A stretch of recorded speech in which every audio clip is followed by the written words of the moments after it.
ချိန်3မိနစ်ထဲနဲ့အရသာရှိတဲ့ဖတ်ထုတ်ပြုတ်ကိုအတူတူလှုပ်ရှားကြရအောင်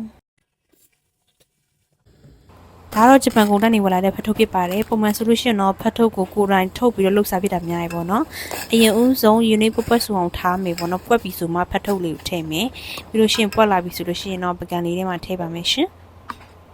အရေတောက်လေးနဲ့စားချင်တယ်ဆိုလို့ရှိရင်ခုနပြုတ်ထားတဲ့အရေလေးကိုထည့်လိုက်ရုံပဲပေါ့နော်ပြီးရင်တော့ကိုယ်တိုင်လှုပ်ထားတဲ့ကြက်သွန်ဖြူစီချက်လေးထည့်မယ်ပြီးရင်ကိုယ်တိုင်လှုပ်ထားတဲ့ငရုတ်စီချက်မွေးလေးလောင်ထည့်လိုက်ပါမယ်ရှင်ပြီးရင်တော့နောက်ဆုံးမှာတော့ကျွန်မကြက်သွန်မေးလေးကိုထည့်လိုက်ပါတယ်ကဲဒါကတော့ကျွန်မရဲ့မနက်စာပေါ့ရိုးရိုးရှင်းရှင်းလို့လည်းကို10မိနစ်ထဲနဲ့ပြီးမနက်စာလေးဖြစ်ပါတယ်နေပြီးတော့စားလို့ရပါပြီစားကြအောင်ရှင်